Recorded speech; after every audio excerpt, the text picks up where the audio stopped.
Greetings, garden friends. We're going to be talking about a very special rhododendron I acquired 30 or more years ago from a dear friend, Louise Winkler, who has now passed. Louise and her late husband, Walter, had an amazing estate on the coast of Maine. They came here from New Jersey long before I did.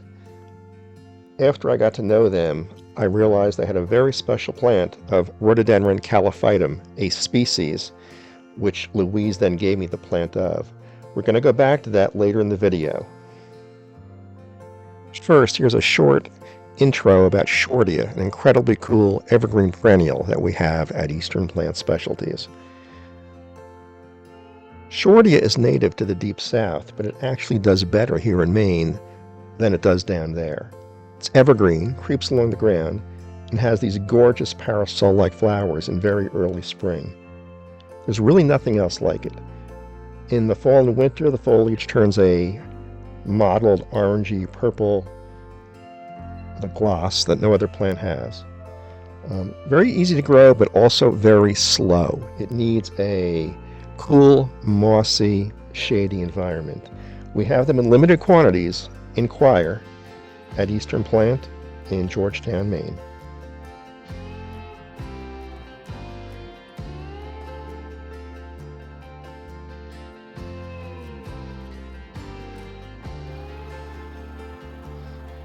I'm sitting on the lakefront here at Eastern Plant Specialties and Wild Walkways Campground. I want to give you a little history. In 1988, after a very long search for the ideal property, I found this one in Georgetown, Maine. It had just come on the market, and we were the first people to see it. And that was the end of that story. It was purchased. Georgetown, Maine is a really cool town on the coast, considered the mid-coast area, just under Bath from a compass point direction. 1,000 people in town. We have a post office and a general store, and one of the best places to eat called Five Islands Seafood, which is right on the ocean, with the most amazing views. So in '88, I began moving up plants from New Jersey, where I had my nursery existing, and it took a couple years to get everything up here. It was just a raw piece of land, no plants, just a thick forest with a logging road going through the middle. After many, many years, niches were carved out in the woods for planting, trails were developed, laid over with pine needles, and then about 3 years ago I decided, hey, let's put in a tent campground in the back of the property. I'm actually sitting on one of the tent campground sites right now called Bald Eagle Overlook. And yes, bald eagles are often in the sky right above this site, as are numerous other birds, including our recent invasion of Canada geese, which are horrible creatures. So it's 2021. It's been 32 years of development here. We now feel we have the largest collection of better rhododendrons on the entire East Coast, maybe the country, in sheer numbers, in the most idyllic setting. We'll tell you more in future episodes.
We are right before the bridge at the Babbling Brook site with this very impressive waterfall.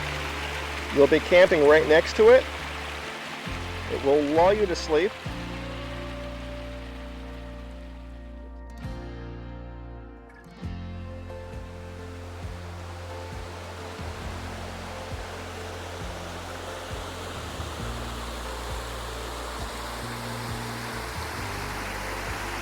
And you have the gorgeous sound of a waterfall to lull you to sleep. Now, it's normally not running this strong, but it's always running some.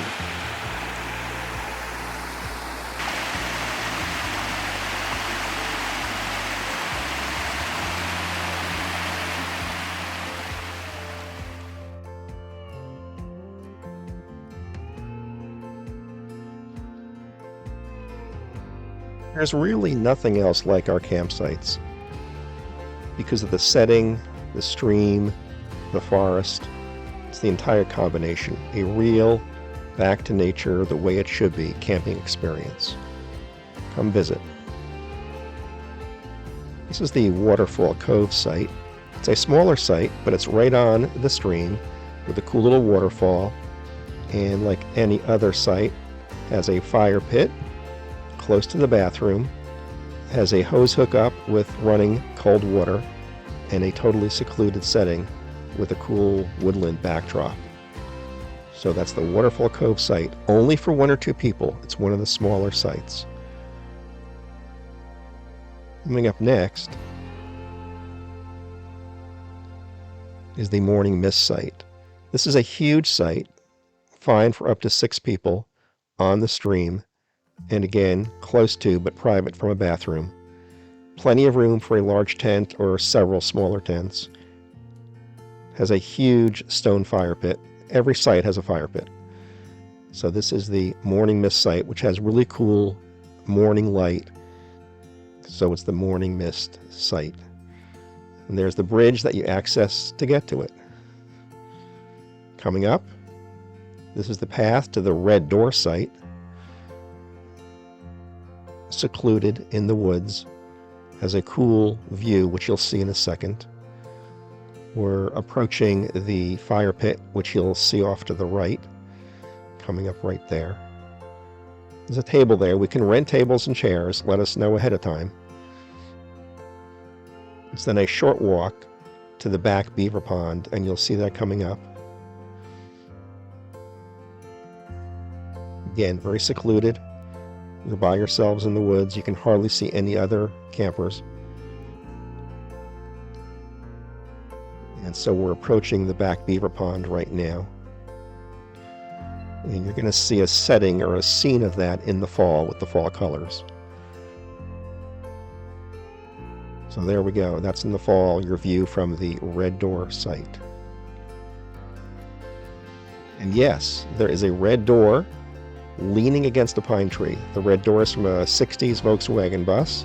How it got there, we have no idea. And where is the rest of it? That's the mysterious question. Red Door site.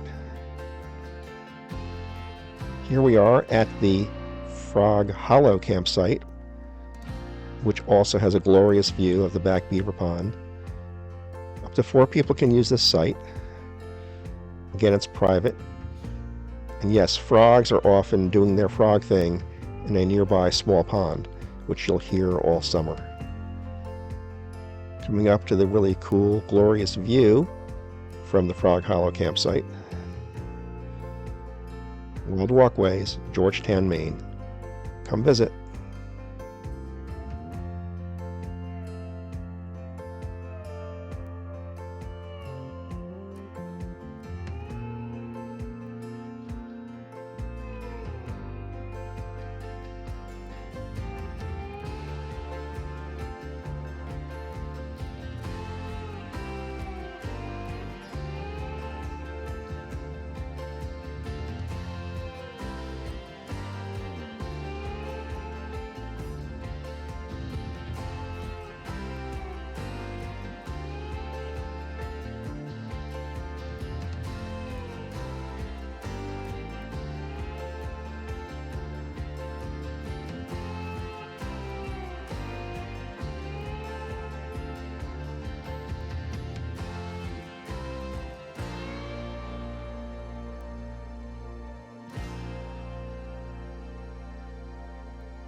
Now we're back to talking about calophytum.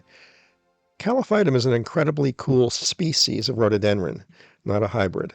And the form we're talking about is a very special one I got from Louise Winkler 35 years ago. She and her husband had moved to Maine in the 70s, bringing with them several truckloads of rhododendrons and other plants. When I moved to Maine in '88, I discovered her and we became fast friends.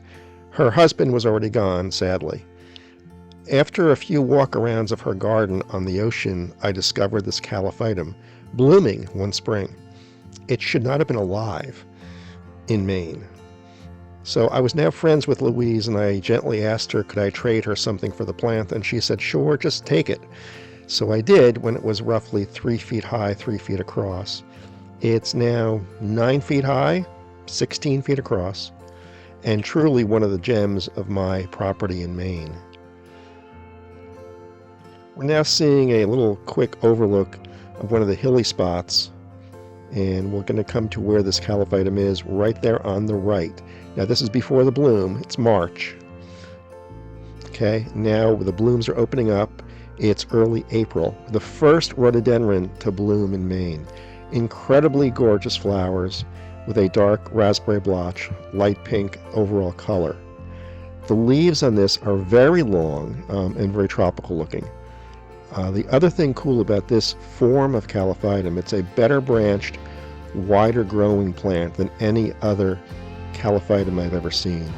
Many of my rhododendron friends are amazed I can grow this in Maine at all, but it does grow. It blooms most years, and some years it's quite spectacular.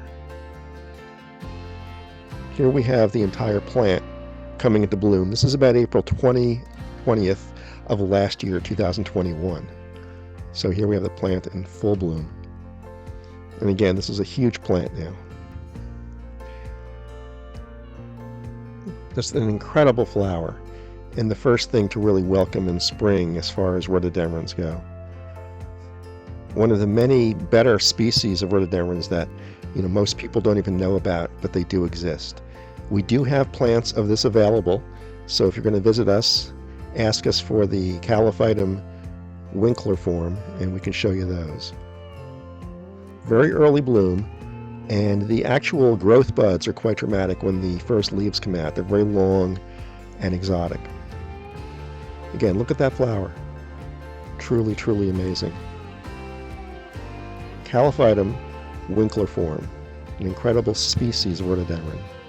Here we have a white form of calophytum, not nearly as hardy, but you can see the difference, whiter with the same red raspberry blotch. This one will only bloom after a very, very mild winter. But again, it's a truly gorgeous thing, and you can see the exceptionally long, tropical type leaves on this plant. We do have very small plants of this available. So the calophytum whiter form, you might want to ask for that. Here's a close-up. And another. And we're getting to our trivia question for this video very soon. So stay tuned, and thanks for watching.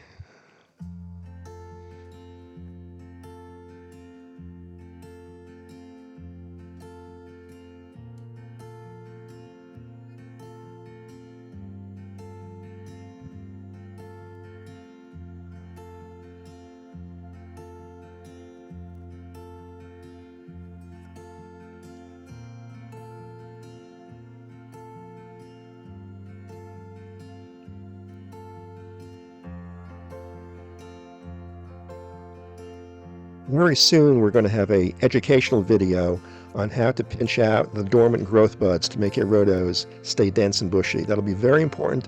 It'll be coming out probably in less than a week. So stay tuned for that, and don't forget to subscribe if you haven't. Thank you so much for watching.